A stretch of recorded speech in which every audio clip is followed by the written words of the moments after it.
So without further ado, I will introduce the speakers so that Sara can just launch and move forward.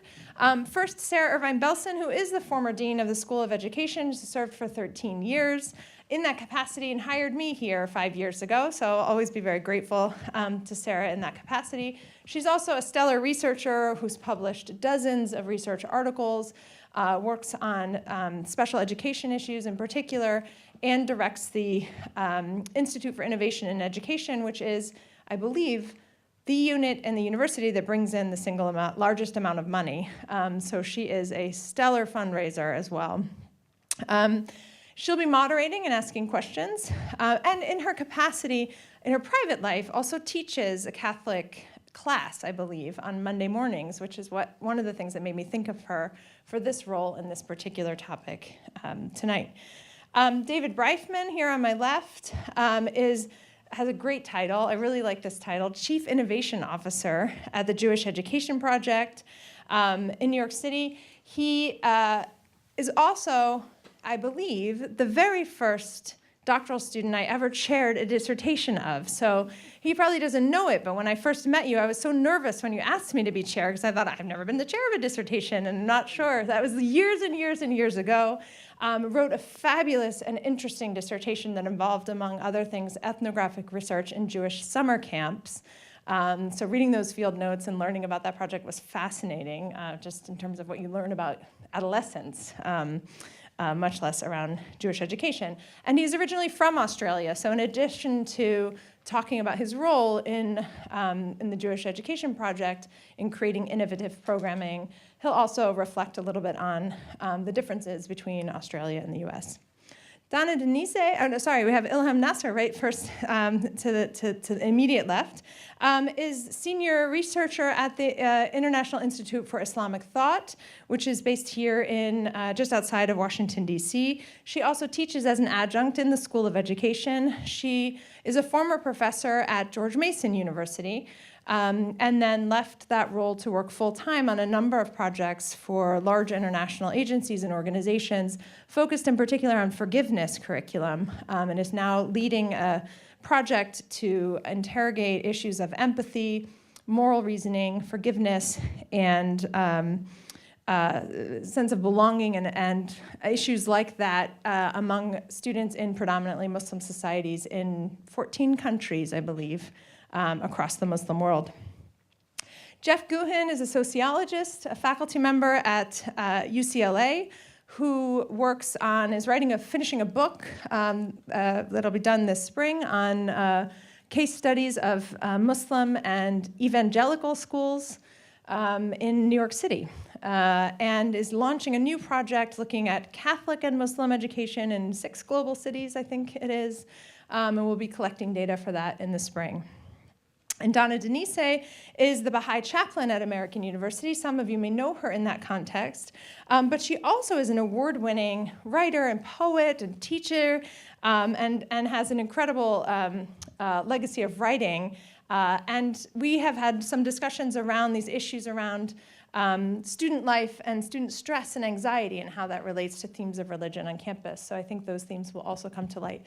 Their full bios are here in your program and also on our website, so I encourage you to read more about them and to talk with them in the question and answer. But without further ado, I'll turn it over to Sara.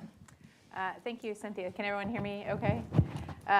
So again, I'm Sara Irvine Belson. I'm your moderator tonight, and I'm just delighted to have met all of our speakers tonight. So I won't get too much in the way of just launching right into my first question. But I do want to say thanks, Cynthia, for the vision and the direction of the Global Ed Forum. It has really been a constant sort of place where great ideas have been thought about, and it's one of the first places I ever tweeted from was sitting in the back of a Global Ed Forum. So I highly recommend that I hope you'll get really engaged with us and excited with this work, this forum and upcoming forums, because we're really, really happy to have you here. But I'm also very honored to be part of this. My first time actually on the stage, but all the forums have been really interesting and exciting, and no, you don't get to say anything else. I forgot to mention the hashtag. Maybe yes. Speaking of tweets. Yes. Is Global Ed? It is AU Global Ed Forum, and Lisa in the back is live tweeting. It's also being live streamed, as some of you know, so you can follow along. Yes, so hashtag AU Global Ed Forum. And so again, please, be ready for a great conversation. So thanks to all of you. I'm actually very proud of myself. I'm not checking my Twitter right now, so just so you all know that. So you'll have to tweet for Jeff. Yeah. So my first question is probably a rather obvious one. So what is the role of religion broadly and education broadly, formal, non-formal? What do you think of when you kind of think of that intersection? Do you want to start, Dave? No. No, okay. Do you want to start, Jeff? Yeah, I can. This is like, I'm happy to start because I teach a lot of this stuff. So the most important thing I think to think about when you think about the relationship between religion and education is the relationship of these things to institutions of power and especially the state, right? And so in the state I mean by just countries. And so if you call something a religion, that seems relatively unimportant, right? But in fact, it has huge stakes. Prisoners are given all kinds of privileges if they can prove that what they're doing is religious, right? And if it's not, then it's arbitrary. You don't have to pay taxes if you have a religious building, but if you do have a religious building, then you do. If you don't have a religious building, then you do, right?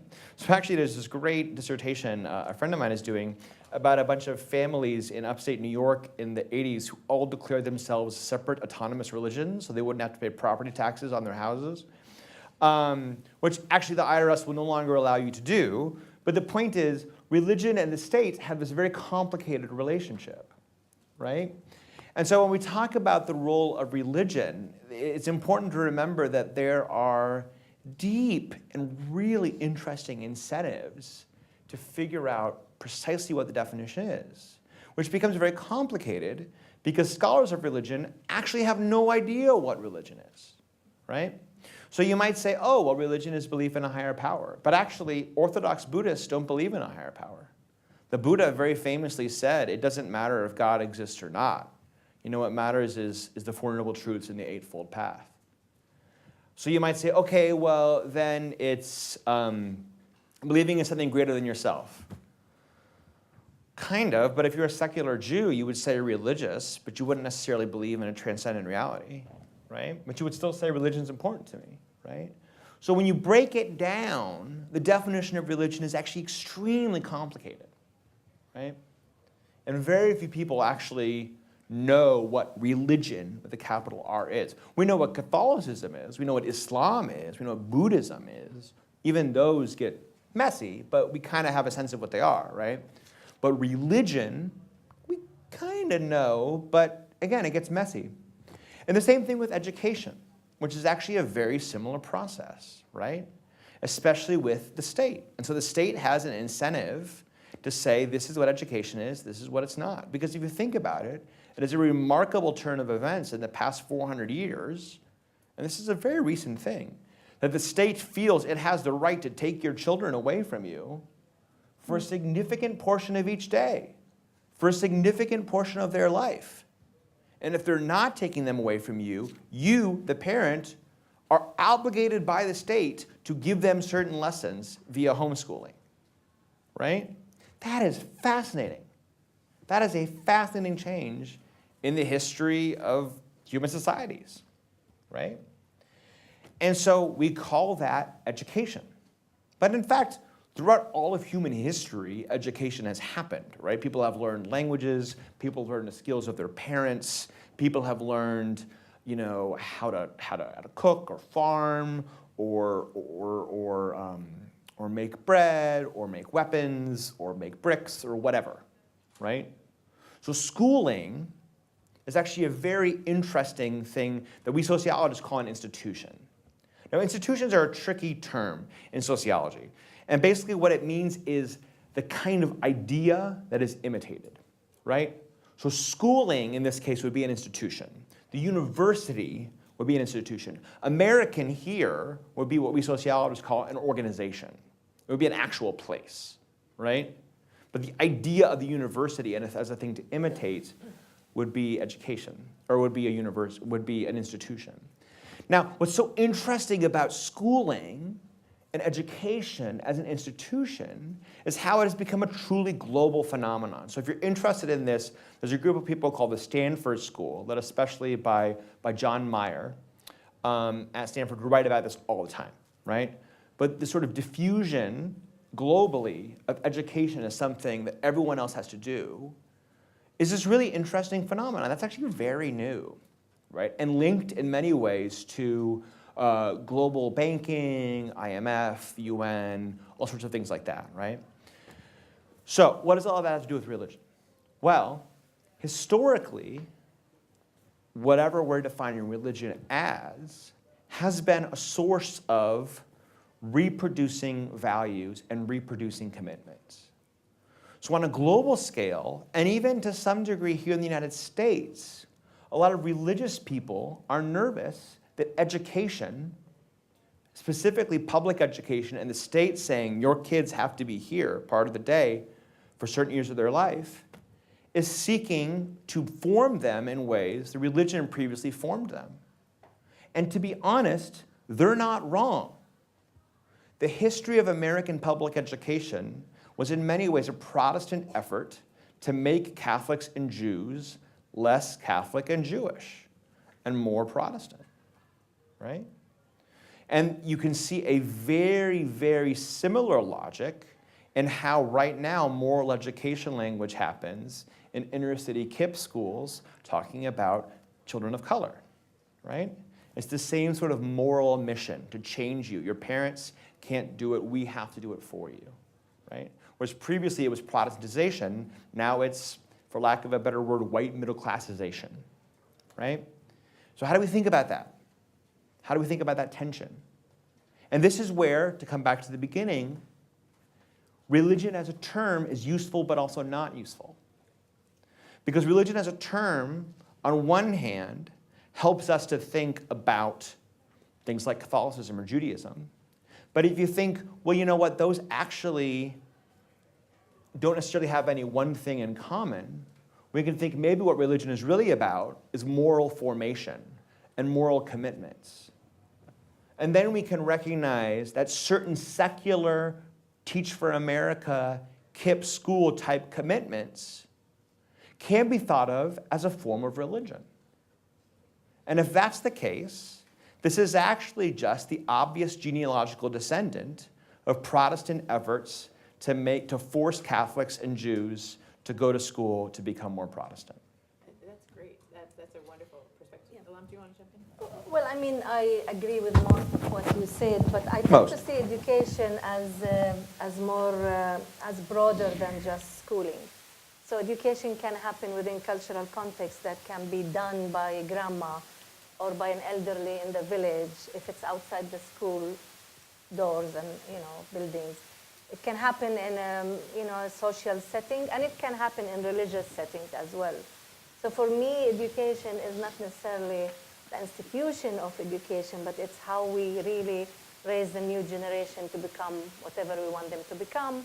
The state can have something in mind for us, for our next generation, but at the same time, the family, the community, the religious community and leaders might have other ideas about where do we need to be in 20, 30 years as adults. So I like to see education as broader than just schooling, but I think also that schooling is very important in cases where you really don't have the support you need from the community and from the family. So that's when the state intervenes. And but I'll stop there for that. Yeah, I'll jump in. Just say that building off this, there's one of the more common definitions of education that I like to use is that education is the transference of knowledge and skills from one generation to the next generation, which makes a lot of sense and it's pretty obvious. But the comma or the obvious second part is really the transference of knowledge and skills from one generation to the next generation, so that the next generation will be just like the generation that came before them. And if you think that education is actually there to try and perpetuate the society in which we live, it's quite troubling for those of us who have a more progressive view of education as our mindset for our framework for moving forward. And that's why I like the notion of, I'm not talking about education just as schools, but education in its broader context. And as Cynthia mentioned, my research was in summer camps and schools and youth movements, youth organisations as well. What I think is really interesting there is religious education is, you couldn't get a more obvious example of religious education is designed to make, in my case, more Jews, more Jewish, just like their parents and grandparents. And the way I like to frame it in many ways is that Jewish education for many years existed to make you a better Jew, to make your Jewish community a stronger community, or to make your synagogue a stronger building or stronger institution. That's antithetical to most progressive values. And the work that I'm working in now is basically saying, instead of asking, can Jewish education or can religious education make you a better Jew, it's, can religious or Jewish education make you a better human being? If religion is able to answer that question, then in the postmodern world, I think we have a greater chance of religious education being A, more valuable, and B, more successful. And if you're asking what American or global society needs now more than anything else, I think it's just better human beings. And I would then describe the role of religion and education is actually, how can religious education make the tribe stronger and simultaneously make the globe a better place in which to live? If it can't answer that question, then we're going to be living in a world of fundamentalism, which I don't think is what religion and education is, although in some places it has become that. But here I say that, for me, in my context, Jewish education, in order to be successful, has to answer 3 questions. Or help someone answer 3 questions. Who am I? With whom am I connected in the world? And can I make the world a better place? And if religious education can help individuals answer those 3 questions, or any variation of them, then I think we're on the path to a segment where the two of religion and education have a lot to say to one another. Don, did you want to jump in here? Yeah, I mean, I appreciate the different viewpoints. Mine is much more, I think, I don't want to say simplistic, but I would say pared down, in the sense that I think we live in an increasingly globalistic, global, pluralistic society with so many diverse, not only faiths and faith traditions, but the number of migrants, immigrants, has now, it's greater than it's ever been in the history of recent history of humankind as we've recorded it. What's interesting to me about that is that I think that means we have to learn to, well, let me back up for just a minute. I think education fundamentally teaches us how to be better human beings, but I think all of the great religions of the world have had a major teacher, a revelation of a book that was designed to teach us how to live in a spiritual connection with others.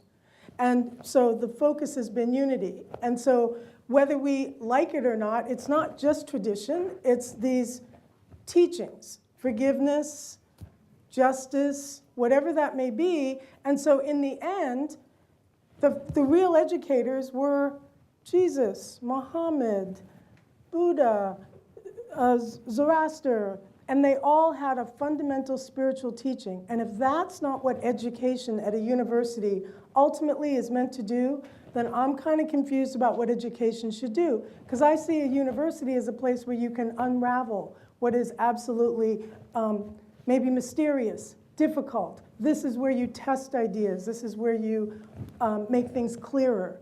And you do it in the service of humanity. You don't just do it for yourself. You don't just do it for your tribe, which I think we've become increasingly tribal. And so I think we need to think more globally as one human race. And we've got to figure out how we get together and work together, or we're going to just keep destroying each other. So for me, education is spiritual. It's also material.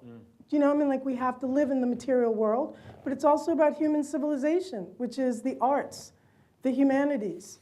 You know, what's the foundation of civilization? It's governments that actually have moved us forward. So material, I would say, is about the body. You know, how do I live in the world? I can't go out naked, you know, got to eat. But also human civilization, if you will, education, and that's governments, cultural things, the arts, the crafts. And then I would say divine education, and that's what every great prophet, I'll call it a prophet, or manifestation of a creator has given to us. So mine is much more, I would say less scientific, but much more concerned with literally how we can kind of move together. Not that that wasn't also included in previous statements, it's just it's less, it's not measurable in my definition. Do you know what I mean? So. Do any of you want to add on to that a little bit more, maybe a little bit even more practically? Like, what are the roles? Maybe? Yeah, I mean, I'm not a religious studies person, and I'm really coming to this from an education perspective. So I look at it as if there is a place and there is room and there is a context where religion is going to enrich education, I am for that. But we know that we separated church from state because we didn't want religion to interfere in our affairs as education, as schooling, as whatever. But that's not the case in many places around the world. In my work, when I go to talk to people, I always went as an educator. I always said, I am not going to talk about religion because this is not something that is should concern you as teachers, should concern you as educators, and so forth. But what happened is that I missed the point there because I missed that religion can be utilized in ways that can actually improve education, can make people better, but the way you present it, the way you utilize it, that's, I guess the second question was about the challenge, like, well, what do you do with religion in order to make it become part of the education system, part of the education process, as well as part of the thinking and philosophy of education. I'll just throw in the Australian bit now and see where that pops up. So there's a complete separation of church and state in America. The day that I arrived in America, and Australia there's not, by the way, the head of state in Australia is the Church of England. But when I arrived in America, I wow, this country is so religious. It was baffling to me the way that religion infiltrates every aspect of American life, including the education system in so many ways. And I understand Constitution as much as I need to, I think. But in some ways, it's a rhetorical device. Yeah. And I think without acknowledging that fully, that there is no separation in this country yet, and the role that religion does play, even when it's not supposed to be playing it, I think does a disservice to both religion and to education. And I think we need to confront what does it actually mean that this is a deeply religious society in so many different ways, and how is that impacting education? I'm sure you've... But if I could just, if I could just add to that really briefly, it's not just a deeply religious nation, it's a deeply Christian nation, right? And not just a Christian nation, but a Protestant nation. And I think that this is why earlier Catholics, and now especially Jews and Muslims and Buddhists and a lot of the immigrants who came when the immigration law changed in the 60s, are much more profoundly aware of this, right? I think a lot of American Protestants don't think America is Christian enough, and I think there's a war on Christmas and all these sorts of things, right? Because you don't, if you're a fish, you don't see the water, right? Whereas I think if you're, like Jon Stewart always does this great bit about being a Jew in New York City and all the sort of Christmas stuff. That's I used to live in New York City. That's everywhere in New York City, right? And I think if you're a Christian, you're like, oh, well, of course that's there, but that's not Christian, right? But I can tell you as a Christian who has lived in Muslim countries, they might not notice stuff, right? They might not notice the calls to prayer. It's just sort of part of their lives, right? But for me as a Christian, I was like, oh, I am not in a Christian country anymore, And so I think a really important thing to be aware of is even if, is that when we talk about religion and religion in schools, we're talking about often very specific understandings of the vision of the good. And those are necessarily seeking to reproduce those into children. And those children's parents and the children themselves might or might not share those, right? And that's not necessarily a bad thing. There might be things in common. I mean, I'm not opposed to, obviously it's good to teach kids to be forgiveness and kindness and all sorts of things, right? Like, it's great. And so, but it's just, to be aware that there's always this relationship between moral commitments and power. And I don't think we can, I don't think they're collapsible. I don't think they're the same thing, right? But I also don't think they're totally separate. And so I think we need to be mindful of those. It is important that when we hear statements like Ilham's comment about religion being a bridge and bringing us all together, and we all nod and as if that's a good thing, which it is, but not to acknowledge that religious education was actually designed not to do that in many cases. Like religious education was actually designed to keep us all apart, and for whatever permeation of that in Judaism was, to make sure you look more like the mother country, whichever mother country that actually was or wasn't. But that's a fundamental shift in religious education to even come out with a comment like that, which can be done in a melting pot of America if it's actually a melting pot. And not to understand that broader context of what we're really living in, we can nod, but I think we need to go deeper into, is this really what religion education was or is designed to do? So I guess the next place I would want to take this is try to think about the challenge, right? So in a way, this is a challenge. Maybe there is no such thing as a secular institution. Maybe maybe there are some common themes that we all agree on and we won't recognize them as religious, or maybe there's something else. But clearly there's a challenge here. So what role do universities play? What role do students play? What's our, either from our institutional or from our organizational or personal perspective, what role do we play in that? I think that's what I was trying to get at. Can you hear me? Yes. I think that's what I was trying to get at before, that I think that is the role of the university. I think that is the role of every teacher, whether you're in high school, grammar school, whatever it is. And I guess I want to make a distinction here that religion, as we've been talking about it, I guess I want to go back to the purpose of religion. Any religion, the purpose of any religion, it seems to me, has been to educate and to unify.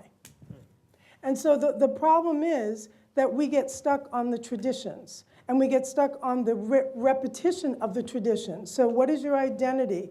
I believe that this is transubstantiation when I take communion if I'm a Catholic. I don't believe that it's, that God is in the, in the piece of bread that is going in my mouth. So we get stuck on the various different ways in which we worship, forgetting that ultimately it was about unity, love, understanding, respecting. The Jewish law, if my understanding is correct, is to love your brother, to absolutely, it's not a big emphasis on the afterlife. So it's community. And on some level, if you're talking Christian, and I was raised a Christian, although now I'm a Baha'i, it was love thy neighbor as thyself. So on some level, there is some crossroads. There's a confluence there that I think we keep ignoring. It's really clear in a Shakespeare play like The Merchant of Venice, where they can't, the Christians do not recognize their own teaching in Shylock. And Shylock has the exact same problem because he's been persecuted. I mean, I think Shakespeare is saying the branch that attacks the tree will itself die. You can't be part of the tree. You can't be the branch and attack the tree. Where did Christianity come from? In many ways, it's a separate religion. But let's not forget they're united in their goal to unify. So I don't want to separate education into a series of intellectual, as much as I want to say the purpose is to unify. And on some level, we keep forgetting that. And that's what causes us to literally alienate, frustrate, and I would say even persecute one another. We don't see where we're united. We don't see where there's common ground. What we see always is where we're different. And that difference is what is tearing us apart. And that, to me, as a human race, tears the very foundation of what humanity is about, to move us forward, to their social progress. And so I think a university should be a place where you can actually examine what are the differences, what are the similarities, where do we have complex differences, but how about unity? And we always talk about diversity in a negative sense. And yet diversity of flowers, beautiful. Genetic diversity, necessary. Do you know what I mean? Like, it's like any other kind of diversity. Birds, trees, beautiful. People, You know, so I just think, I think that's a real irrational contradiction. And it really does, it's frustrating because there's a richness that we're missing. If you don't just, and this is my last thing, if you just look around at this city, any city, think of the kinds of restaurants that you can go to. Just in this city, if you just think about that on the level of food, what a richness. Imagine if we all had the exact same cuisine all the time. Diversity is life. It moves us forward. And we're still thinking about it in these 19th century imperialistic kinds of traditional forms. And those are old forms. And we've got to put on, what did Jesus say? Old, what, new wine and old skins? Forgive Old me. wineskins. Old wineskins. So for me, it's like we need to move forward. So I'm done, but I just had to say that. Yeah, but that's not the reality. I'm sorry, I'm pragmatic. You know, we have a dogma of religion, and someone here in the room, Professor Abunimar here, told me there's a dogma of religion. And I was trying to think of this concept of dogma of religion, where religion is like gender, like diversity, like, you know, like any other diversities. But at the same time, religious institutions have a lot of power. And that power, in many instances, is aligned with those in power. So the use of religion in these cases is I would agree. Yeah, so I cannot come and preach for the unity because we don't have unity. And because we all have interests, and these interests collide. And there must be a way to educate for a new generation that, you know, goes towards that. But I don't think we do enough, and we're not there yet. So let's face the issues we have, the challenges we have. Right. How can we break that dogma of religion? And how, like we do with the multicultural education, how can we really look at race, at ethnicity in a way that is inclusive? And that's, I don't think, is happening in schools. And that's where I like to go in terms of getting to the unity and getting to the fact that we're all similar and we're all need to respect differences. I just want to say we agree, because that's what I just said that a university should do. Good. Do you know what I mean? It's So we not that agree. we're not there, absolutely not, but that's what a university, Yeah, to but me, how is do we meant get to do. there? I think that's Oh, where well, we're that's the second question. Yeah, but that's So- where I want to go. I want to go into, let's see, Sure. okay, we all know what we should be doing Well, in terms of where we want to get. We want to get to a place where gender, race, you know, ethnicities, religion, we all have respect for each other. We can live with differences. We can live with the other. That we know. That I know. I think we would not disagree on that. The question is, okay, how do we get there? Through religion, through education, through a combination of both, or through like any other program in multicultural education that we have? I mean, it can become another area. So, Jeff, say something before you. yeah, so what's, I might explode.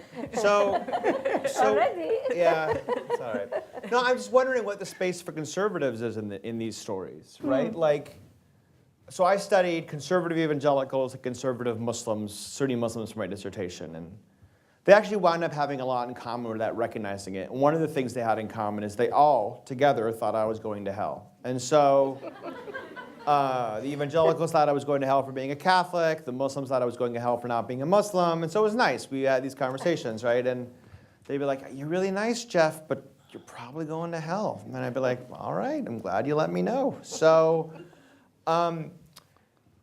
what do I do with that, right? Like on one hand, I could be deeply offended, right? But I could also be like, it's democracy, right? You have the right to think that, right? And so on one hand, look, I don't believe maybe Hitler's going to hell. I'm almost a universalist. Like I really don't think hell's that useful of a concept. As a Christian myself, it's hard for me to understand a God who would teach the Good Samaritan concept but not live up to it.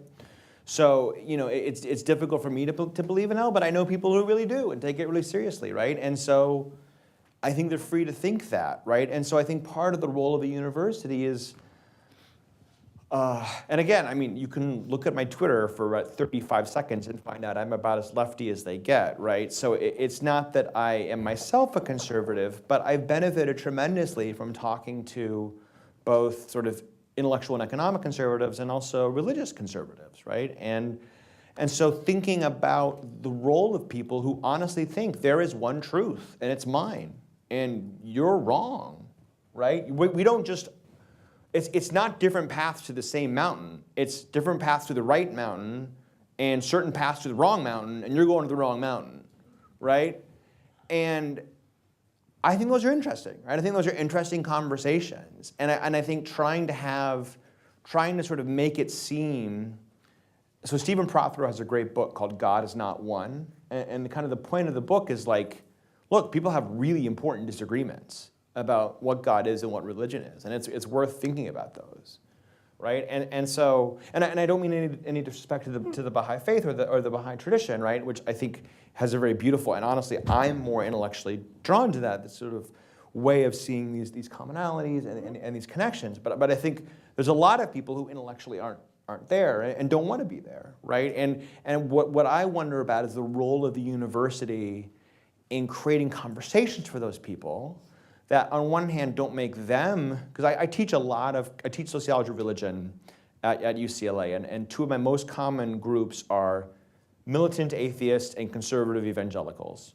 all of whom think I'm kind of an idiot, but like my class, because it's a chance for them to talk about religion, right? And so all of them come to my office hours and they say, you're totally wrong, right? And the conservative evangelicals think I'm totally wrong because I'm essentially not saying Jesus is the way, the truth, and the life in class. And the atheists think I'm totally wrong because I show how religion makes sense to a lot of people, right? A variety of religions make sense to a lot of people. And but I actually really appreciate those people's points of view, right? I think those are interesting, right? And so the question is, how do we have those kinds of conversations on a college campus? And they're hard to have because people feel hurt. And I do think speech has weight, right? Like I don't think speech is irrelevant. And so these are hard questions, but I do think college is a great space to be having those kinds of conversations. What you've done there is, though, you've spoken about the conservative of the religion part. Right. And I think in this forum we also need to acknowledge the conservative of the education part. Right. And that we live in a society now which has adopted an educational system which is basically teaching for the test, almost mandated. Sure. And it's not an irony, but the fact that those two things go together, right? That the same people that have the big C with religion have the small c with education, and somehow they're linked, means that progressive education on both ends often doesn't stand a chance. Progressive education is what you do in your spare time and your free time, but if you want to get a good life in America, you better pay attention to what's really happening. And that's your question about the academy. And I don't know about the specific institution that we live in, but there's a broad stroke about universities in America have had no choice but to teach for the test and to make sure that people are able to economically succeed in this society. So what's being sacrificed as a result of that? And I think if universities were going to go back to the real reason they were established, then you've got to ask the fundamental question of like, who are we teaching, but what are we teaching them to do, or what are we teaching them for? Do people come out of universities as better human beings? Are they more fulfilled? Are they more along their own spiritual journeys, whatever that might mean? Maybe that's a connection piece. I don't think so. I just don't think that the formal part of universities are not created for that exploration. What takes place out of class might be happening, but is that really being attended to, or is that incidental? So where's the intentionality behind that? So I think universities have fallen into the trap, and as soon as they become, now we're going really crass, as soon as they become money-making industries where professors are going to be graded based on the amount of funds that they can bring in, or rate your teacher, or whatever it might be, then we have a real question to ask about where, if it's not happening at university, where is that happening in society today? And I don't know the answer. I don't know if universities can adapt to that challenge, but it does come out in your question. Yeah, I just want to add that and I'm a part-time chaplain at American University, so I go to meetings, I hear the concerns of my fellow chaplains. And one of the things that I think has come up recently quite a bit is the amount of stress, the amount of depression, the amount of anxiety that students feel when they come from high schools where they've been the best because they teach to the test, or you're number one. Then you come here and everybody's number one. And suddenly you are stressed because now you don't know who you are, right? So I think it goes back to this idea of what is education for?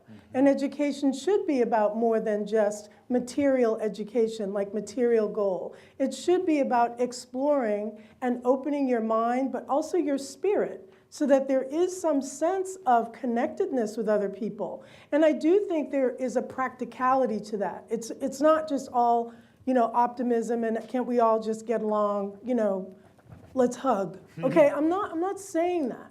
I'm saying, for example, that we have to be serious about what we are doing in a classroom. I don't care whatever level. Why are you doing it? For whom are you doing it? And boy, oh boy, you better ask the hard questions. Because kids know when they're just being given a bunch of fluff. And that's a nice way of saying it. You know what I mean? Seriously. And so I do think we have to, if we don't start addressing the spiritual as well as the intellectual life of students, we are going to lose tremendously, not only through depression, through stress, through anxiety, but when I was at my last school, a school out in Middleburg, Virginia, a private girls' school, we had a professor come from University of North Carolina, Chapel Hill. And he talked to us about a study that was done at Haverford College where the professor studied over a 40-year period. He studied these kids who went through private schools, elite private schools, and they always just, the next test, the next thing, getting into college, getting into this, getting into the right college. By the time they were 40, these were all men actually, because it was years ago. By the time they were 40, most of them were CEOs of companies like Exxon or whatever. Their suicide rate was pretty high. Because when they had reached the top, there were no more hoops to jump through. And they had never stopped to ask themselves, who am I? What do I want? He said, if you don't do more than just teach the literature or teach whatever your discipline is, you are failing education, because it's got to be about more than that. And I think it comes back to service. Right. But that's a whole nother thing. If we're going to talk about the practical ways, I've got a whole bag of things that I want to say about that, but. So maybe because I'm very interested in early childhood education, I'll give examples of some of the work that I've done. First, we don't teach in early childhood about religions or anything else. We're actually probably are colorblind. But I'm going to also talk about global, since this is a global forum. There are issues and struggles that are in existence in other places that we don't struggle with here. So, and I'm going to give 2 examples, so bear with me. I have someone who I work with who works in civic education, democracy, bringing, in one of the Arab countries, bringing people together and so forth. And when you ask him and he introduces himself, the first thing he would say, I am secular, Almani in Arabic. So if you think about secular, you think about it Almani, it would mean that you're really separating, right? And you're away from religion. But then I want to shake his hand and he refuses. And so I get confused. So what's happening here? So I had, conversations with him trying to understand how do people try to reconcile between their religious traditions, rituals, thoughts, beliefs, whatever they are, and at the same time the demands, what's happening in the global arena in terms of anti-religious, anti-Islam, anti-whoever, anti-Jewish, that is happening on that front. I'm trying to reconcile who I am as a Muslim, as a Shiite, as a Sunni with the demands of the new world. That's one example. So he's like a model. I always get confused every time I see him. Should I shake hands or not? Even though he's a secular, right? The other example is that I worked for a whole year to put together a curriculum for the national curriculum for Palestine for kindergarten. I had a group of about 20 people, international NGOs, ministry people around the table trying to figure out what do Palestinian children need to learn in kindergarten. Half of the group said, we don't want any religion. The other half said, no, they have to learn verses from the Quran, and you have. So that's where I find this area of education diplomacy to be an interesting one, because that's where education plays a role to bring these people to the table. and find a way to communicate and find a way to work together, because in lots of places you would see that people are very split. You know, my work is in the Middle East, my work is in the Muslim world, so I see that a lot. And you're either secular or this, and like you said, you know, there's no in between. So I said, okay, well, let's see, how would the curriculum in religious education for kindergarten look like? Let's see. One group brought me value-based kind of curriculum, lessons and so forth. The other group brought verses from the Quran, about maybe 20, 25 of them. This is kindergarten. So we had to really negotiate. Okay, what are we trying to get at here? Behind those 25 verses, what are the messages we're trying to convey? This is a place where I felt as an educator, I can use my education to become a diplomat with the religious community and actually bridge between them and the secular group and come to some agreement that's not only agreeable on the group that I'm working with, but actually agreeable to the whole community, right? To the Palestinians who are the teachers, the parents who are going to see this curriculum. And at the end, we got to a formula that was acceptable.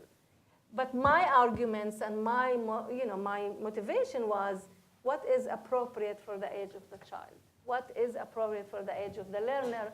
And that's where I think this can be negotiated like you would negotiate other issues. But that's something that as education or majors in education or people preparing to work in the global arena, most of the NGOs or INGOs who go to work in other countries, especially Muslim countries, they go with an agenda of civic education, democracy, the way we perceive it, the way we want it here in the West, the way we look at it in the US.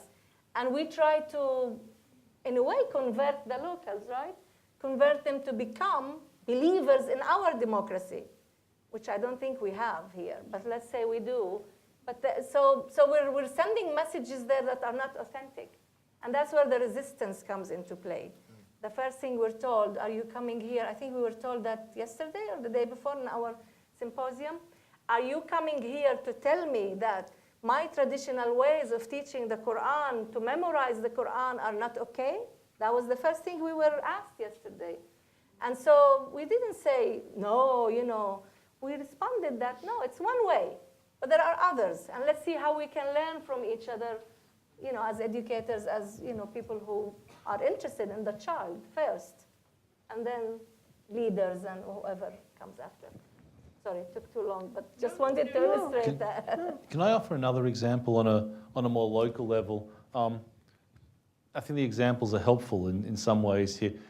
When the Parkland shootings occurred, we needed to decide as an institution, should the Jewish community respond, at least for members of the Jewish community, how should they respond to Parkland? Now, Parkland's not ostensibly a Jewish issue in any way.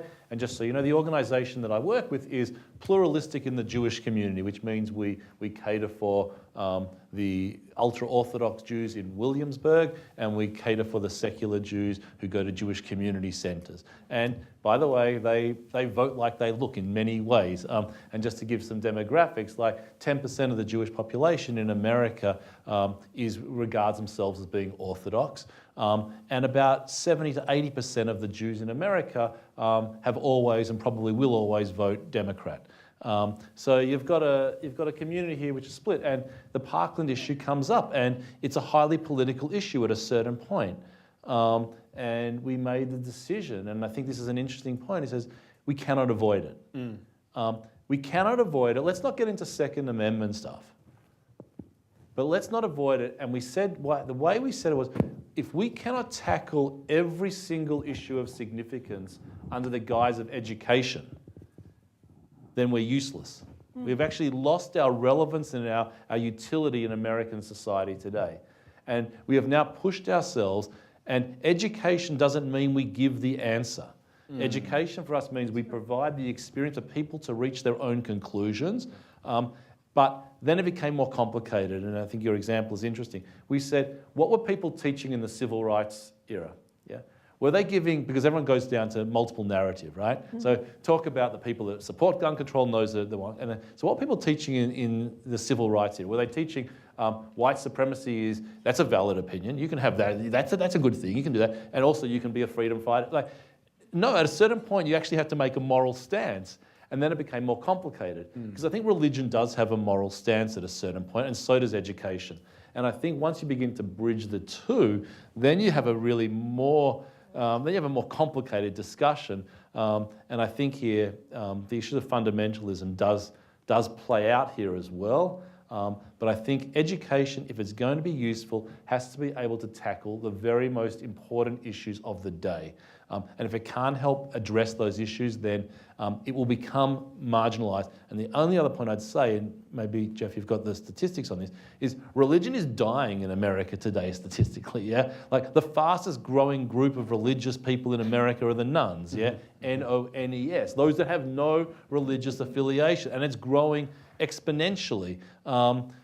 So we're sort of here in a bit of a cocoon on this topic, realising the broader society is not looking so great on religion, the institution. It's more complicated than that. But Yeah, I would speak to that. First, if it's growing exponentially, we're really screwed. But it is growing multiplicatively. But a little math joke for you. However, actually, if you look at the research on the nuns, they're actually a very complicated group. A lot of them would describe themselves as spiritual but not religious.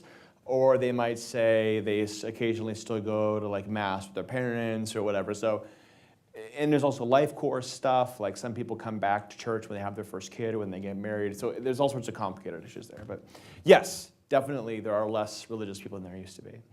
But Donna's comment earlier was just so inspiring, and I want to speak to that really briefly at the beginning of, to the extent I'm capable of speaking briefly. What I say at the beginning of every class is that there's this difference. Aristotle talks about this difference between internal and external goods. So external goods are stuff you get from doing something. So let's say you played basketball, right? You can make money from playing basketball. But you can make that money from doing anything else. It's not necessarily related to basketball, right? But the joy of playing basketball, the pleasure of being good at a game and playing it with others, and the specificity of the joy of basketball, you can only get from playing basketball, right? That is an internal good of basketball.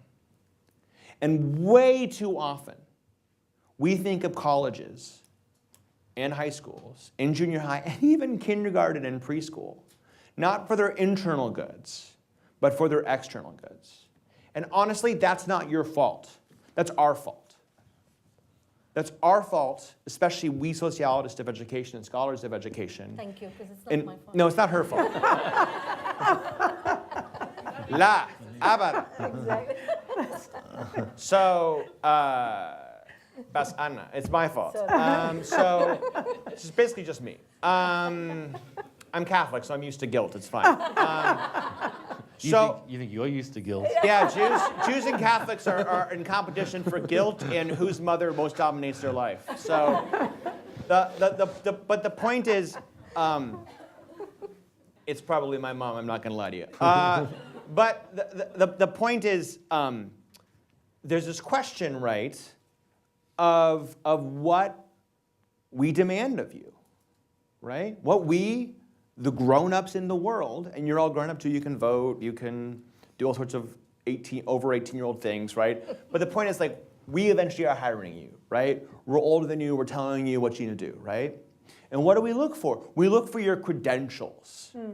We look for your external goods, right?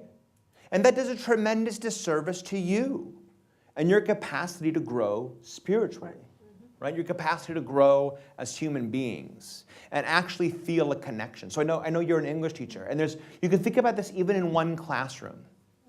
Who are the kids who are learning Shakespeare, who are learning it to do well on the test, to do well on the SAT English, to be able to write a college exam? And who are the kids who read Hamlet and think, yeah, that speaks to who I am I understand humanity better now. I have a connection to that, right? And far too often, we as teachers, we as an older generation, and you all as students forget that centrality of the internal goods of the practices we do. So there's one thing I want all of my students to remember. It is the importance of not losing internal goods, despite the vast organizational and institutional and economic pressure to only focus on external goods. So we're about at halfway. Sorry, I turned myself off. But we want to open it up to other questions. So if we could maybe transition to that. Are you ready, or is there something you're dying? I feel like there's a little something, Dave, you just want. No, I was going to add I'm dying. I'm dying. I'm dying. Sorry, one more round? One more round. Are you dying? Not dying. No. Okay. We're all dying, I just actually. wanna, I'm shockingly time. done. Which is, It's just I reality. just want to say that, what you're saying, I agree totally, because if you think about, the philosophers of education that we have in this country, even Dewey, that we all love, and we all talk about Dewey, what was Dewey all about? Dewey was about preparing the new generation, this assembly line, that we need to prepare people for the real life, for the market, for to be able to connect between school and society, Consumers. right? No? no, Disagree? I completely disagree. I will defend Dewey to the death. It's on. Underneath all of these great ideas of the getting the experiences, connecting, making learning relevant, and all of this, underneath that, when did Dewey live? He lived in the beginning of the 20th century, where people were coming to this country, Catholics and others, and people didn't know what to do with them. So what Dewey said, this is a solution. Let's teach them things that are meaningful for their lives. That was, okay, educationally sound, but the underneath reasoning was really to prepare people to the market, but anyway, we can argue about that later. That's not what I was dying, sorry. It just came thought. But what I want to say is that part of why we're doing, the study that Cynthia just mentioned in 15 countries is to look at these elements and these aspects in advancing education in Muslim societies, to look at these aspects that are not necessarily academic, not just to get the external goods, or but really to feel like a human being. This is the whole idea of UNESCO and learning to be, and being in the third space, we call it, meaning that we're very interested in a social emotional learning rather than that. So there are movements, not just us, but others, who are working towards that, because we know that the other way failed. And that's where I want to stop. Do you want to say something that's not about John Dewey? No, but yes. Now, It's fine. I'm ready to brawl. It's great. No.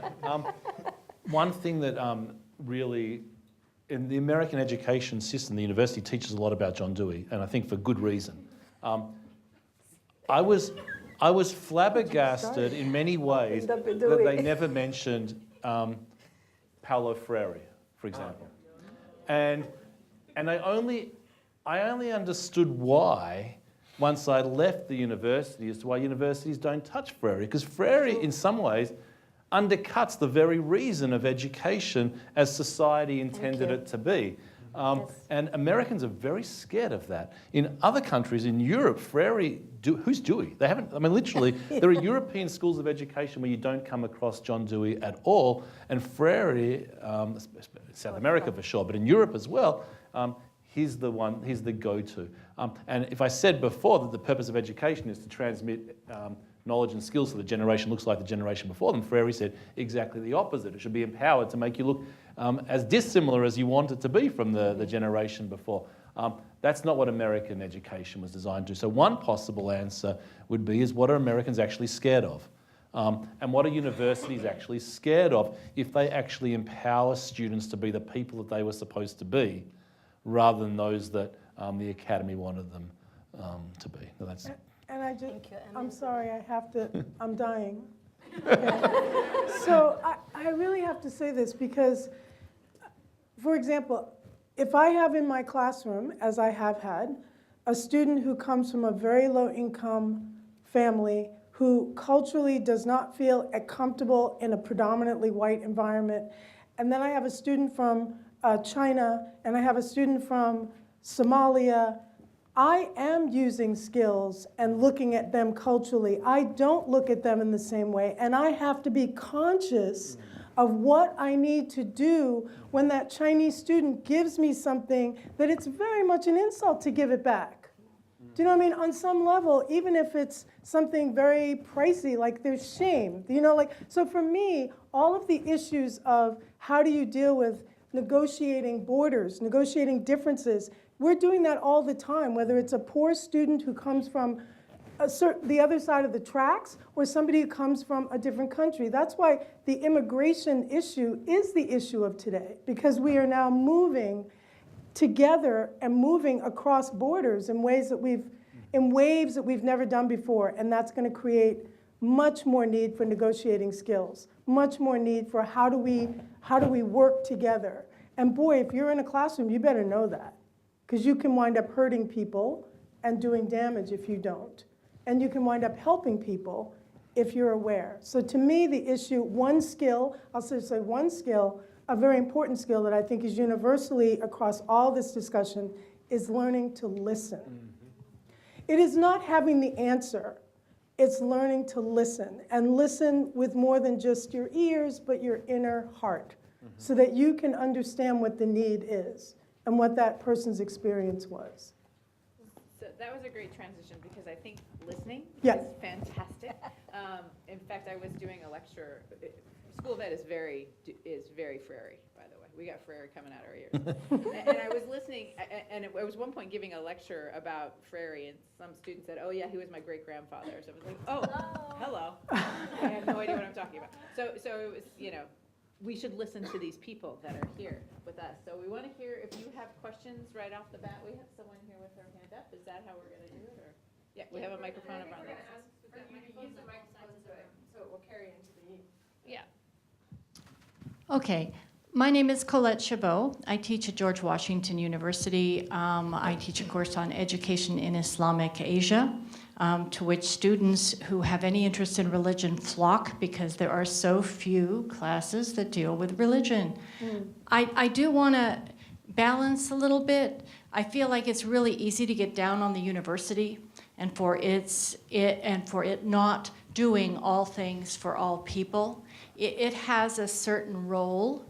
And I would point out, getting back to what you've been talking about extracurricular activities, most of us, by the time we get out of college, what we did extracurricularly is almost as important as what we did in class. And that we form identities there, that we form morals, we deal with ethics there. And so the fact that the university gives places for a Baha'i chaplain, for all of these different religious groups to have places to meet and to encourage people, that it has things that people engage socio-emotionally in. I think that's a part of the university. What we can do in the classroom with this diversity and with people's allergy to religion in the US, in academia, don't hold your breath. But a lot is going on here. Yeah. I would say one of the things that's been really satisfying is to see how many interfaith kinds of worship happens at K Spiritual Life Center here on this campus. And there is tremendous spiritual unity of love from different faith traditions, especially when there's been times of stress. So yes, there are really good things from students and chaplains. Another question? And if you could introduce yourself, that would be great. Hi, my name is Brianna. I'm here for 2 classes, though 3 professors of mine are here at the same time, and it's really weird. With David's statement at the beginning about the United States being a failure to separate church and state, I agreed with that when you said that, but then after listening to the whole panel, I'm kind of wanting to pick your brains. Do you think that's actually a failure of faith and tradition? Because when you look at like tradition in the sense of like the daily routines of prayer and stuff, that comes from an institution of power, I think, historically, with having to shape people's day. So is it actually more of separating the faith of unity versus the tradition of being within your own tribe in the religious sense? Okay, almost. Just clarify for Okay. me just a little bit more. I need a little more.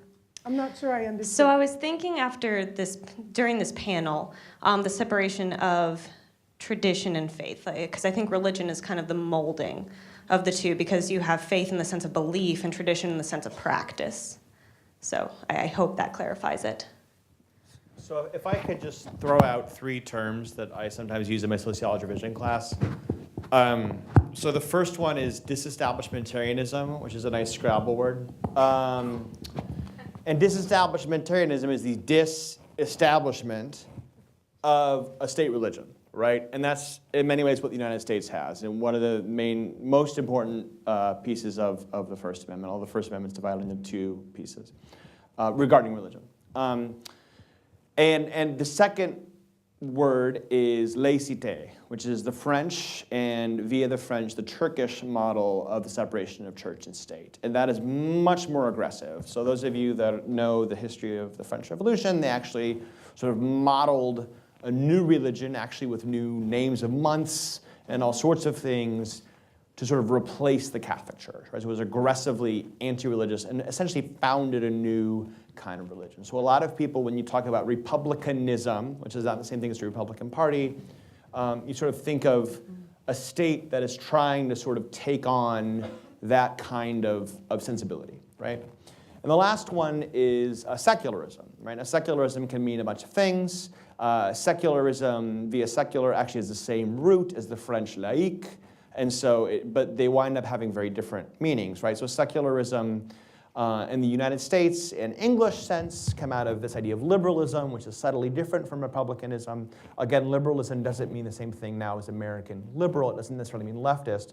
What it means is really, you're free to do you and be you, right? So the most important person here is John Stuart Mill and the idea of the harm principle, right? So basically, just don't hurt anybody else. Don't be, pardon my français, but don't be an asshole, right? That's the rule of John Stuart Mill, right? That's the harm principle. So, like, basically, as long as you do that, everything's fine, right? And so the problem is that a lot of people would say the Republican model, the laïcité model, is actually more sociologically accurate, because it's actually impossible not to have a robust moral vision that everyone shares. Right? And so when you claim we don't have a robust moral vision that everyone shares, which is generally what England and the United States does, what winds up happening is that whatever population is in the majority implicitly dominates the moral life of the community without even acknowledging they do. So at least in France, they're like, look, this is a French secular country. You can't wear a hijab. That's how it goes. We have our own quasi-secular French religion called laïcité, right? But in America, we say, oh man, we have separation of church and state, but we don't like hijab, and we can't really articulate why, right? And it's because there's this implicit Protestantism that like dare not speak its name, right? And so what you're asking is this really interesting and really hard question that a lot of us sociologists of religion don't know how to answer. And so it's great. You should consider sociology of religion, because it's a great question, right? And you're framing it in a really great way, and I wish I could give you a better answer, but you're really touching something really important, which is this coexistence of religious identity and a sort of moral universe, right? And how you sort of understand and explain the world. And they often go together, but sometimes people aren't aware they're going together, right? And that's one of the challenges of living in a place that technically has freedom of religion. Yeah, the more problematic response, I think, to your question, I'm not sure I quite use the word failure, but let's say I did, is when people say there's a separation of church and state, but this country is guided by Judeo-Christian values. And for me, that's actually more problematic. In so many theological ways, but also just as a pure term. Just so in the Jewish community today, there's a huge debate: is there such a thing as a Jewish value? There are values which Jews think are good, and I'm pretty sure we could find almost the identical value in any other religion. So is there a uniquely Jewish value? Now, there are specific Jewish practices and traditions, as you said, and there are certain parts of the Jewish ethnicity or the historical paradigm which I think are uniquely Jewish. But as a value, I think we're talking about a universal good in many ways. And I think it's not semantics, but in some ways, the separation is there, but no one really wants it to be there, because I think ultimately, even the secular people want there to be this universal good, no matter what label they may or may not give it. So. Other questions? Hi, I'm Elizabeth. Oh, is it? Hello, okay. Hi, I'm Elizabeth. So just a background on my focus in school. I study sociology, so I study the institution of education, and I'm also a secondary education major, so I definitely study how to teach, like I'm learning how to teach. So I finished my sociology major, absolutely love it. And I'm hearing a lot of the panelists talk about having a conversation and having a conversation in schools with students, but also teaching them to listen. From a pedagogical side, I'm being taught that students have to meet certain standards, these in-task standards, these common core standards. Also, I'm speaking from a very American context right now, so bear with that. But I'm curious to know how we can teach that. We're saying we need to be doing it, but how? I stand here and I go into school every day and my students are having conversations to meet those very neoliberal skills. But in that, the conversation and the ability to teach tolerance is being lost because there is not that focus of diversity and inclusion. It's very much a trend. We're not necessarily teaching the practicality of it and just saying it. So I was wondering if you guys had advice to future educators. I know there's a few here, and we have a panelist who works in a school, but teaching, how can we teach it? Right. So we need it, but how? How? I'll just give one concrete. So I'll go in if I'm teaching Richard Wright's Black Boy, okay? Just racial history of oppression, and we know it. And I'll say, guys, here's the deal. If I ask you how to solve a math problem, you can probably give me a formula, you can probably solve it. If I ask you how to write a paper, you might not be able to do it really well at first, but it has to have a thesis, it has to have this and that, these elements. If I ask you how do we solve racism, give me the skills that you need and the qualities that you need. And what are the conditions and the requirements for that? Then they're stunned. I said, because if we don't talk about it in terms of skills, so by the end of that novel, we're talking about skills. We're talking about qualities that you need to have, which might be consummate tact, which might be being very patient, which might be valuing compromise and justice. Do you know what I mean? So what are the qualities? What are the conditions? And then you have to listen and you have to understand the history of another group. You can't be suddenly, I love you if you don't even understand what that historical memory has been. So by the time we finish, they're like, oh, wow, so now I at least have somewhere to go in a conversation. That's one skill. The other thing that I've done is I've created a course called Crossroads in American Identity. And we literally start off with Native American writer, African American, East Indian, Jewish American, Chinese American. And I'm looking for the interrelationship. Where do we see the American identity? And where do we see a universal identity of what it means to be a human being? What skills do we see emerging in each journey? Now, I'm looking at American literature, but it's not just about being an American, it's about being a human being. So I think I'm looking for concrete ways to have kids deal with borders, because I think the borders are intellectual, the borders are spiritual, the borders are gender, and we're crossing borders all the time. So we need to know how to negotiate those so that we're not hating each other. I hope I've answered it somewhat, but I'm sure there's much more. So, Elizabeth, this is my favorite topic, so I like talking about pedagogy, and that's my area. But I have 3 ideas to convey to you. One is the idea of teachable moments. So in a classroom where you're really busy trying to cover, DC public school curriculum, something about China, and you have to learn about China or literature, there are always teachable moments that you can take advantage of to bring to the awareness of your students whatever issues that arise from the students. Someone makes a comment, someone says something about this kid, about your skin color, that's one. Second, I've been actually very interested in the concept of intentionality. And intentional teaching means that you don't only know the skills and pedagogy of teaching, but it also becoming more and more intentional about what do I want to convey in my classroom? What do I want to make sure that students, all of them, get as my message to them about inclusivity? And then I plan my curriculum, even that is very much test-oriented around that, because I am intentional in my planning. So it's not enough to be aware, but it's taking the step further and doing your lesson planning, talking to others, bringing these topics, these books, these stories that would convey the message that you want to bring across. And thirdly, the whole concept of project-based learning. There is some Dewey there, that when you change your learning and it's not so sporadic and it's not so fragmented and you bring it through a project, you have multiple opportunities to have conversations, to have dialogue, to talk about tolerance, to model tolerance. That's another thing we can do that we don't really think about, but if you use these methods of focusing on some kind of a project, that will allow that to happen, because you're not really doing worksheets most of the day or just, preparing them for the test.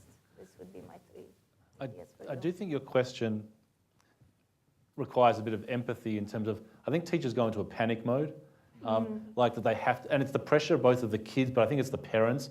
One of the things we found out is that in some of our research was the parents care a lot more about some of those things than the kids themselves. And that's why we went into a lot of the work of positive psychology. And unfortunately, it's become a bit too cliched in some ways, but there's a reason why cliches become cliches. These kids want to be happy. And I think this happiness piece in a true positive psychology sense is actually useful for this discussion about education. So I do a lot of work with summer camps and training of counsellors. And one of the worst questions I ever get asked is, how long should we spend doing icebreakers with our kids, right? And I look at them and say, until the ice is broken. If the reason for doing an icebreaker is that everybody knows each other's names, so that you create a safe space, so that you create trust, all of those things are values which mean that nothing else matters. In fact, I would say no learning can take place unless you've covered those various attributes. And I think the same is for teacher. I don't know the data, but I would suggest that if you spend as much time focusing on those social emotional skills or however you want to frame the positive psychology piece, the learning will come more naturally and faster afterwards. Otherwise, you're going to have these blocks coming up from these kids. So I think that teachers need to trust themselves, be able to pause and take a breath and just say, we know what's best. You'll get there in the long run, but just trust us on the process to get there. And it's easier to say than when you're in the classroom. But I actually think most principals would agree with that as well. And I think schools need to be a de-stress. I think the point before about stress in high schools, there's an epidemic at the moment in America today. We can't avoid it. It's crossing all social, economic, racial barriers. And I think we need to, as a society, we need to front up to that being a major epidemic as well. I also want to just add one more thing. I think being creative about assessments. How can you do an assessment more creatively so it's not stressful? It's not the test. Do you know what I mean? It's literally discussion-based. And you can evaluate a discussion based on how, where the quality of the comments, you're moving the discussion along, so you're facilitating. There's projects that kids can work on together so that they're discovering things and you're not. I think it should be student-centered, more student-centered, and I think our educational system doesn't favor that because they want these measurables that creates a lot of stress, but. And trust your students, not just yourself. No, that's John Dewey. That's very good. I have to, mend the. Dewey agrees with all of this. No, I taught high school English for 3 years. It's one of the greatest things I ever did. I think it's fantastic work. And I would say that part of this is you choose the content of the stuff you teach. You can get a lot of work done that way. Right. And then also, this sounds weird, but think about your pronouns. And I don't just mean, obviously gender pronouns is what a lot of people think about now, and that's great, but I more mean first-person pronouns. So when you talk about the test, you say I and you, or do you say we? And when you talk about the state exam, do you say we and they, right? And so like, there's ways of thinking about who's doing the examining and what it's for and why it exists that can make you, with or against the students or with or against the test. That I noticed a little bit while I was teaching, and especially while I've done, at this point, ethnographic field work in 10 different high schools around the country. And you see a lot of stuff, and I'm very interested actually in this really micro level thing of how teachers talk about when teachers say we and who they're referring to when they say we. Other questions? Other folks have great. I get to finally take the microphone to someone. Hello, my name is Amina Derby. I'm a Policy Research Executive Associate from the International Institute of Islamic Thought, a colleague of Dr. Nasser and Dr. Miller Idris. So a question I had is, how do we get the different disciplines within education to talk to each other sometimes? A frustration I had back when I was in college was I was sitting in an economics class, and the professor was talking about how everything is incentive-based. And they were just talking about how humans respond to incentives, and then I asked, well, what about values? Sometimes people are motivated by values, and in a conflict resolution class, that was actually consistent because they found that more wars were actually waged over identity rather than issues such as water scarcity. So how do we merge that divide? Are there discussions about having the disciplines talk to each other? Yes. I think we should actually have the dean answer that question. No. I'm moderating. Fair enough. I can answer that question really quickly as a person in the middle of a university. Yeah, it's hard, right? And so what's interesting about these things is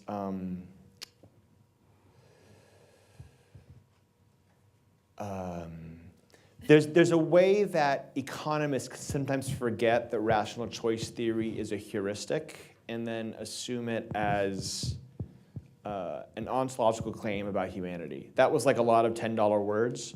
But basically, there's a way that economists can forget that assuming everyone sort of thinks efficiently about the best way to maximize value and is only motivated by maximizing utility and value. That's actually a really helpful way, like it's super helpful way to simplify formulas, right? To simplify math formulas you're doing for economics, right? It's a really helpful way to sort of look for problems. There's this really famous economist, Milton Friedman, who has this really famous article where he says basically, look, it doesn't matter if people are actually that way or not. What matters is if the formulas we say, actually have predictive power.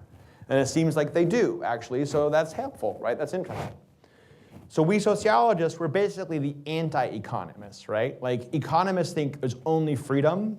We sociologists believe there's basically no freedom, right? So like, anything you think you're doing, you're actually doing because you were socialized by gender or education or religion or whatever, right?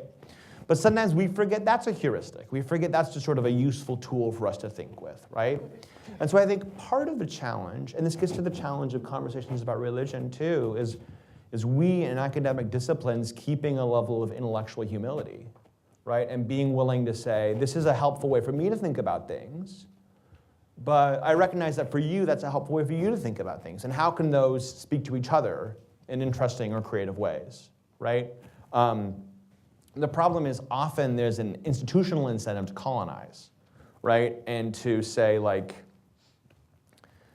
we want 5 more econ professors or 5 more sociology professors, which means they don't get 5 more professors. So we need to prove not only that these are both different and interesting, but ours is better and smarter and theirs is dumb, right? And so there's an institutional incentive,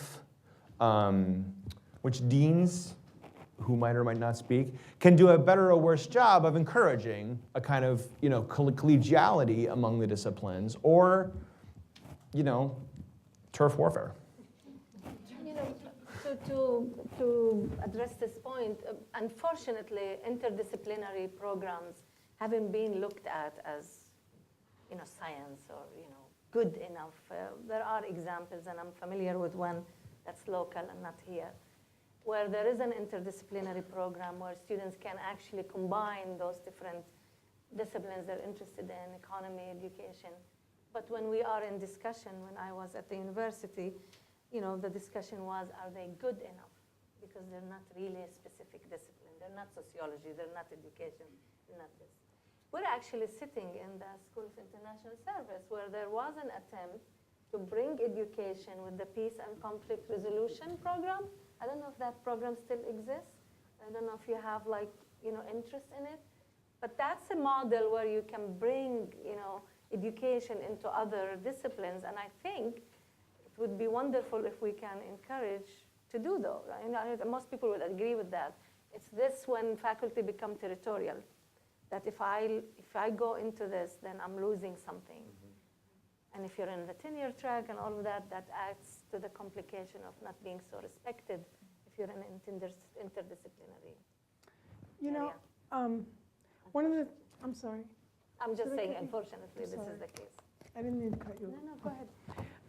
One of the things that I think is interesting is that the purpose of scholarship should be to move us forward. And the purpose of scholarship, in many ways, has become publish or perish, tenured track, da-da-da. So I once had my area is Renaissance drama, Shakespeare. And I had a professor say to me, we don't need any more analysis of Hamlet. We've got lots of that. What we need is an interdisciplinary or a comparative. What was going on when Hamlet was being written? What was going on in a country in Africa? What was being written? What was being written? So comparative, I think that's one answer. And then interdisciplinary, I think you need the history. I think you need to look at a whole cultural understanding. Otherwise, we're just here, we're in an echo chamber and we're just hearing each other, And the other thing is, I find academic writing not useful for me in a classroom, right? So if I want to know get to the heart of it and not just pontificate. So to me, education, those academics need to be thinking about high school teachers, middle school teachers, and moving us forward. Because otherwise, we're in our own worlds, and it's not even helping anybody. So. What I find interesting about your question is, when did I ask that question? And by the time I was asking that question, I was too far down the path to be able to backtrack, right? Like in terms of the average person coming into university has I don't think they've identified necessarily with a particular discipline and a way of answering their questions. I remember the point when I was being advised, and I said, I just can't answer all of my questions from a sociological framework. I need a psychology voice in here because I was looking at questions of identity. Well, the university wasn't set up to do that, and the individual student had to try and navigate the system. So I do wonder, what it's like to actually, how do you ask that question before it's too late? And I don't know if you've had similar epiphanies. I remember exactly the moment when I realized that sociology wasn't going to alone answer these questions. And I wonder how many people have a similar experience. Thank you, everyone. Jeff, I think you were talking about siloing. That's the academic term for the keeping things separate, right? There's a whole TED talk about it if anyone's interested, about siloing, right? That we're not going across, we're going individually down those paths. So anyway. If you're interested, the classic book about this is by a sociologist named Andrew Abbott, and it's called The Chaos of Disciplines.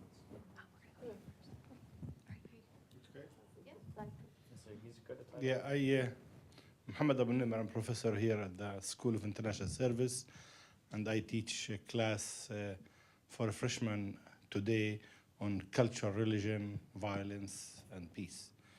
And I also work with the UN and the European Union and Arab League and OIC, Organization of Islamic Cooperation. All of them are intergovernmental organizations on the question how to engage with religious leaders, because today it's fashionable to talk about religion and politics, unfortunately for the wrong reasons, because of the fear of Islamophobic and the fear of religion and / Islam. And since the topic here is on religion and education, and today I was talking to our class about Judaism and Hinduism and Islam as well, and I noticed today, actually, just an hour ago, how little my two 18-year-old students know about religion.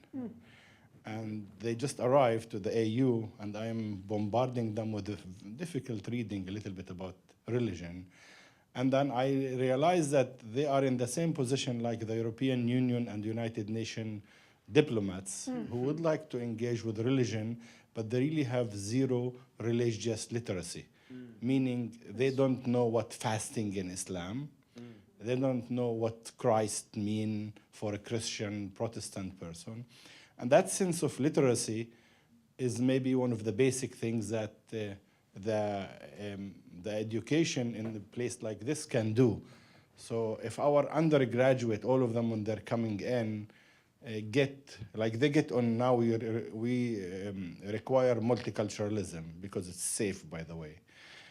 And everybody has to go learn culture. But we don't require them to have any basic religious literacy. And I was thinking if there is any place in the world academically where they require all, secular, by the way, secular institute, if they require them to study religious literacy. And that's my question, if you have any idea about this. And but just a comment about academic and what we do. I think in this place at AU and SIS in general, we are like any university in the 18th century or mid-ages or in the 9th century. We are part of the power production, and we supply diplomats to the State Department who engage in about 78 wars since, about 200 years. We supply 30% of our students go there. And we are an integral part of the knowledge production that sustain the domination of Anglo-Saxon white culture religiously and also racially and ethnically. And those things, we don't really challenge them in the classes and not also in our syllabus or in our books. As long as we are safely into that production, we're okay. And that's what we do in many cases. We have marginalized voices in the campuses who speak about different discourse and different narrative, but those rarely makes it to the core discipline and to the core structure. But this really was more of a comment. My question was more about, can we expect that to introduce religion into the literacy for undergraduate? Well, I'm not in the undergraduate level. I used to teach on the college level. I don't anymore. I prefer high school because it's more formative for me. What I think is interesting is you can't really teach literature without some kind of knowledge of a religious tradition, various traditions. And for the last, I would say not recently, but maybe 5 years ago, I would have to teach Christianity. Okay, and I'm at the cathedral. I would have to teach some fundamental teachings of Judaism, of whatever. So basically what happened was we started a world religion class. And now just to give kids every major just the fundamentals so they can talk and understand what the beliefs are. And then they have to end their senior year by writing a paper about what their beliefs are. So I think that's important, and I'm glad you asked that. Because it was really frustrating. I would say something like, well, we all know the story where, and they would just look at me like I never heard that story about Jesus, so. Yeah, so I think you have two really interesting and important questions. So the first one about religious literacy, I can say that the British system has a commitment to religious literacy across the board. where you do learn facts about religious countries, about religions, and in a variety of countries around the world, there's actually different forms of religious literacy, often not secular like the British system, but actually confessional, where you'll sort of split up in that period, and the Jewish kids will go here, the Christian kids will go here, the Muslim kids will go here. A lot of Southeast Asia, for example, has systems like that. And in the United States, there are a few cities, I think Stockton, California, a smaller city in California that actually has a religious literacy curriculum. So it is happening. And actually here in Washington, D.C., I can't remember what he's affiliated with now, but there's a very famous, the religion and education scholar. His name is Charles Haynes. And he's very involved in this and sort of educating public school districts on what they can and can't teach about religion. There's also a tremendous Bible as literature movement across high schools. I actually observed one of those. The problem with those is that they are sometimes a cover for evangelization classes, which I have actually seen in a school in North Carolina. But sometimes they're just, here's the Bible, it's an important text in Western literature, right? In my sociology religion class, sociology religion, for those of you that don't know, tries to look at a lot of religions and figure out what's in common, right? How does religion work? What is religion? And so it's not really a world religions class, but the problem is for you to compare religions, you have to have some idea what's going on. And I kind of find I wind up essentially teaching a sort of crypto world religions class in this class because a lot of students don't have experience of it. So a famous sociologist of religion, Max Weber, talks a lot about the book of Job, which is sort of the classic Hebrew and Christian explanation of suffering in the world. Muslims have a different account of this, but anyway, the point is, it's it's a super important book in the Hebrew and Christian tradition, and a lot of students were aware of it, so I had to spend half a period talking about Job, because Job is a super important book just in literature. In terms of your critique, I share your general critique of the academy, which is more or less, a neoliberal institution. My bigger criticism of the academy actually is, to the extent we only focus on external goods and credentials, we're just stealing a bunch of kids' money. And so what we really need, we either need a socialist revolution where you can get a middle-class job without needing a college degree, or we need to make a case that your college degree is worth something independent of your ability to get a middle-class job. But forcing kids to get debt, forcing young people to get debt of $200,000 for a middle-class job is just grossly unjust. So I share that.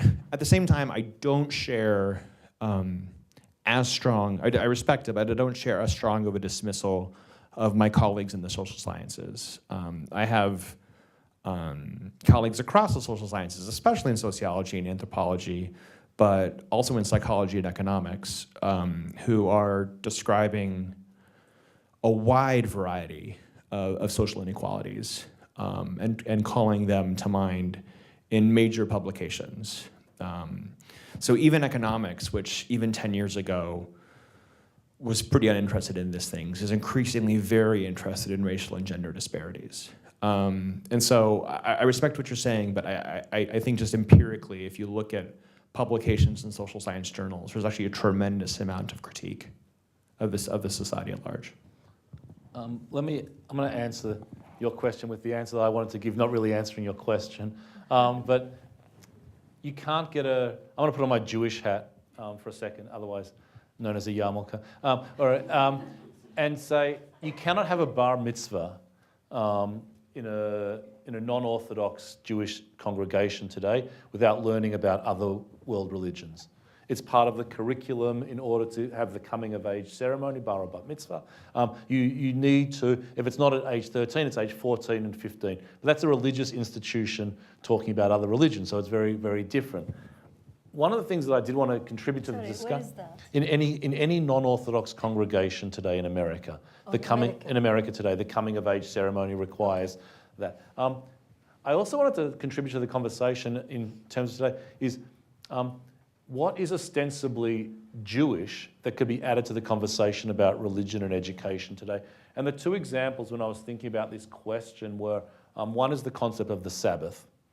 And what does it mean in a digital age specifically for us to be able to teach young people to take a certain amount of time off from their connectedness electronically to the rest of the world? What would that actually do to society as a whole? And is that something that we could actually learn from? And I was wondering, like other examples from other faith traditions, how would humanity as a whole exceed from very particularistic traditions?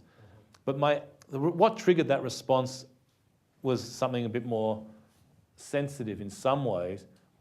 If I was to mandate, if I was the director of education and I was to mandate a particular aspect of religious / ethnic / however you want to frame it, about Jewish religion for Americans, I think I would say Holocaust education should be mandatory before I would say religion should be mandatory. That the society in which we live in today, religion has a certain amount of values, but for me, the historical context is actually more vital for many conversations that will impact. So maybe that's throwing something against the rhythm of today's conversation, but I think that's where I would go with that question. But I actually think that's really important because that speaks to what we've been discussing a lot today, which is that every religion is a particular story, right? So to claim that every religion is the same and they all have the same thing to contribute ignores the historicity, the existence within history of each religion, right? And so, frankly, Jews in America don't have the same story as American evangelicals. Muslims after 9/11 don't have the same story as American Buddhists, right? And so, to pretend that like, oh, we're all the same, on one hand, is great, because we are all the same. We're all humans. We're struggling with the same issues, right? And there's this deeply important thing about that recognition we're all the same. But we're also different, and our religions are different in really important ways. And I think that historicity is a really key piece of that. Other questions? There's one in the back.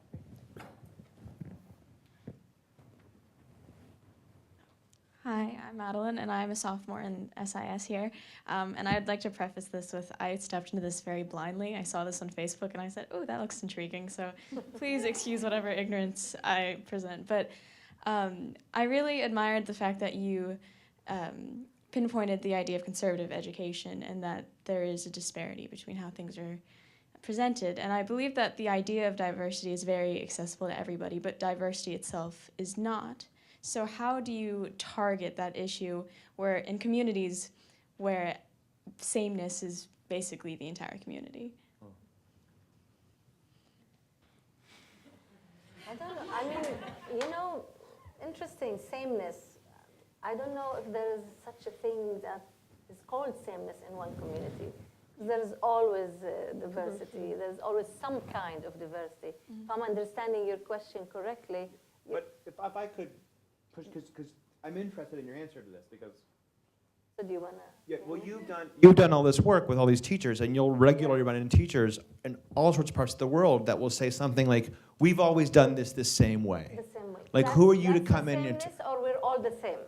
That we don't have diversity because we're all share the same skin color, religion, and right. That's what you're talking about. I guess I'm not terribly sure. Like, I come from a very conservative town where traditions were very much the same generation to generation, and that's kind of where that was coming from. So. Right. Even in, for me at least, from my work, even in these places where you would think that there is a shared tradition, shared vision, shared beliefs, there is always some variation, and there are always those that are silenced. Right. Working in my context in the Middle East, I've worked in several places with teachers and others. There are always these dominant voices who would say, "Oh, no, don't bring up this question because it's already settled in religion. We cannot even discuss negotiation, let's say, or talking to each other because." But then there are these voices that are silenced, but they cannot dare even speak up because there's this dominant voice there and discourse. And if you say something against it, then you're not religious enough, or you're not a good Muslim, or you're not good enough of a Muslim. And those are the voices that I always try to bring up in the conversation, because that's where someone can think about, okay, well, maybe there is room there to reconcile. Maybe there is room there to but I haven't seen a place. I had students who would be teaching in all white schools, and they rich, wealthy neighborhoods in Virginia. And when I bring up this whole idea of cultural responsive practice and how to be that in the classroom, they would say, oh, but I don't have that issue. As if the conversation is only between, black, white, Hispanic, non-Hispanic, but among those, you will find so many variations of family variations, of types of personalities, of students and how they act and respond to you, and the history that's different. So I don't know if I can say that. I don't know if you guys agree, but Do you have any red lines of your diversity? Like, you're willing to bring in all the marginal voices, but is there a point where you just say, that perspective is not welcome in my classroom? we had that discussion last week in class. Where do you draw the boundaries? Yeah. And, I answer it from my own perspective, but, each one here should. In my case, as an educator, my boundary is the welfare of the child. If whatever diversity I'm bringing here will harm the child, I am going to draw the boundaries there. But that's my perspective. Now, there are, of course, issues where, some marginalized voices might be risky, even if you let them speak up, and that can cost you your life in some places, right? Mm-hmm. And that's where you leave it to the person. I also do group facilitation, so I do a lot of these kinds of dialogues between people and different points of views. And if the person is not feeling safe to bring up their own view on something, they shouldn't. And that's in the agreement at the beginning when you're doing multicultural education, diversity training, you immediately say, don't say something that you're not comfortable with, or you think is risky, or you think it will isolate you or marginalize you even more. And that's where we as adults, at least the adults of us, can take responsibility over what they like to say and what they don't. That's how I see it. For me, the line is the moral one. If someone is saying something that is so egregious, I can't allow a student to stand up and say, well, I think I can kill you. You know what I mean? Like, there's lines, and when people can be hurt so easily, I'm going to say that there's a moral line. Like, you have a right to say what you want to say, free speech, all that, but you don't have a right to harm somebody else. And you don't have a right to take away their safety, their feeling of safety and comfort. So for me, it does come down to moral. And I don't know how this fits in, but I just want to say it. I really agree that even in communities of apparent sameness, there's a lot of diversity, because for about 3 or 4 years, I was one of the editors for this magazine for girls in Afghanistan who were writing poetry. And they had to do it under a pen name secretly, and because they would be killed if they were found writing poetry. And so it eventually became a magazine. I mean, it was just this interesting thing. Like, it went to New York. That editor sent it to me. I looked at the English, did some things, whatever, sent it back. They didn't agree with it. I would go back, because we're dealing with translation as well. They're trying to write in English. But what was interesting, it was so liberating for them to not feel like they had to hold their feelings and hold their views in. And to me, that was a very spiritual as well as an intellectual thing. And it meant that in this village, there was not this uniformity where girls can't speak. I do want to answer your question, though, about I think this is all very important, and I think these groups are diverse, or more diverse than we say, but, nonetheless, there are people in these groups who are conservative, right? And who want to keep the world the way it is, right? And one thing that's been very helpful for me in thinking about that, as I've become less, I was such an obnoxious college student. Like, I would just pick fights with my conservative family all the time. Like, I was totally obnoxious at weddings. And not for drinking, though, despite my Irish background. But the point is, I would, and I've changed a lot. And part of why is I realize I'm conservative, too. I'm conservative about women's rights. You're not going to change my mind. You're just not. You know, gay rights, you're not going to change my mind. You're just not, right? And there's certain things that, like, I hold to that I just hold to, period. And I'm not actually willing to be convinced. And I think that once you recognize you have that too, it's not just them, that it makes it a little more intellectually humble, right? We can come at it and recognize we all have things we kind of hold to, right, that are priors. Look, maybe some of you, there's this very complicated philosophical term called moral realism. Basically, the idea behind that is that it is easy or possible to prove morality, all right? So even though I am personally religious and am moral, I actually don't believe in moral realism. And the reason I don't believe in moral realism is I don't think you can prove it. So I don't think I could ever prove to you that feminism makes sense. I think eventually we will get down to a level of assumptions. Well, I will say something like, don't you think it's the case that if you were born a woman, you should be given rights? And you would say, no. And I would say, well, I don't know what to do with that, right? Like, I can't, at that point, I can't prove it to you. It becomes a level, like, eventually you get down to the level of assumptions, and then I can't prove anything to you. And so if you're a moral realist, you think, well, it's just floating in the sky and it's true. And maybe that is true, so technically I'm what's called a moral agnostic. I think it could be true, but I can't prove it, right? And that's basically how I think about these things, right? And so at the end of the day, I hold certain commitments I know I can't actually prove. I can't prove that I think gay people have a right to get married and live lives, sexual lives that they find meaningful, right? I can't prove that I think women are equal to men. I can't prove all these sorts of things, right? And so once you kind of recognize that, I think it actually is a little bit liberating. Because A, you recognize religions aren't special. They're just sort of ways of organizing the world. And B, you realize that in some ways you're also conservative. You're just conservative in a different way, and you're seeking to conserve different things.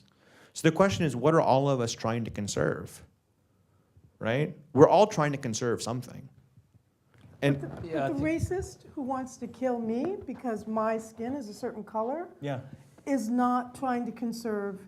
You know, I mean, on some level, I guess I just have to stop because on some level, there is a limit. Because, I mean, and that to me is the Holocaust as well. No, you're right. That's whatever you want to talk about, that's any kind of mass, purging that's happened. No, you're right. You know, so I can't say, okay, you have your right to be because they're trying to destroy me. No, you're right. You're right. You're totally right. And I think this is, there's a difference between like, and look, if you're saying like, I don't think, it's really interesting, right? Because right now we think, oh, well, you have a right to say you don't like gay marriage, but if someone said, I don't think black and white people should get married, we'd be like, who the hell is this guy, right? But it's not that different, right? I don't think it's that different, and it's only like 20 years ago that it was an entirely legitimate thing for lots of people. Like, look who's coming to dinner, right? Spencer Tracy was like, well, I don't know, right? And so, I think this is a really important point, right? I do think on one hand, we're all trying to conserve things. I do also think at the end of the day, in a liberal society, one of the things we're trying to conserve is people's rights to happiness and people's rights to safety. And to the extent that and that's actually, for me, a conservative value. We're trying to conserve that, right? And keep that. That's old in America, or at least it should be. It hasn't been, obviously, and there's all sorts of ways we messed it up. But that's so American, though. Right, no, it's true. The right to happiness is so American because there are so many other places around the world where happiness is not really what they're worried about. That's right. And safety and being diverse and being the same, it's all lovely. We're here sitting on a panel and all of that. But when I criticized the war on Iraq, I was sued and was taken to court as a faculty because I did that. And I had to go to court for the whole day, sit down, and that, turned out that student had a C, but I made a comment about paying $1 million per, rocket to bomb Iraq. She thought that I was, preaching to a different viewpoint, and I'm not patriotic enough. Add to that of course I have an accent, I'm a Palestinian, and that is easily, a place where they would take you, small court. And I sat for the whole day until she was dismissed. So this is the reality we live in. We take risks. As educators too, you take risks in areas where you feel like you cannot say what you think, and you have to judge where you can do that and what's safe to do that. And sometimes you make mistakes. You know? But I don't regret saying something about the war in Iraq. That's not, you know, issue. So you just have to weigh it, I guess. You know, I'm watching the time. You know, I'm just. You're dying to. No, it's like I think you give a pass. I think you gave a bit of a pass to. I don't want to make this political.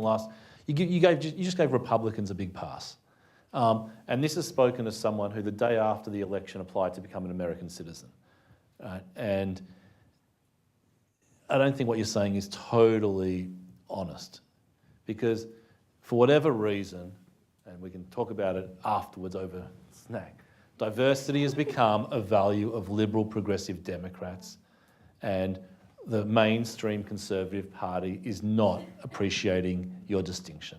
And you can't have a conversation about religion without politics in this country at the moment, and I think we need to recognise that not everybody sees it that way, and that universities have become a liberal bastion in many ways of these values.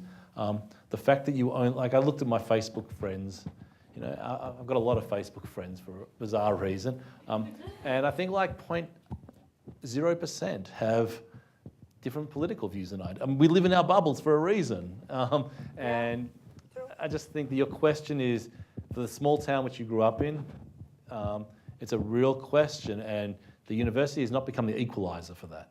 Can it become the equaliser? I don't know, right? There's a lot of socio-economic stuff coming into that conversation as well, but I think your answer is idyllic in some ways, but yeah. How about that? It's 7 o'clock.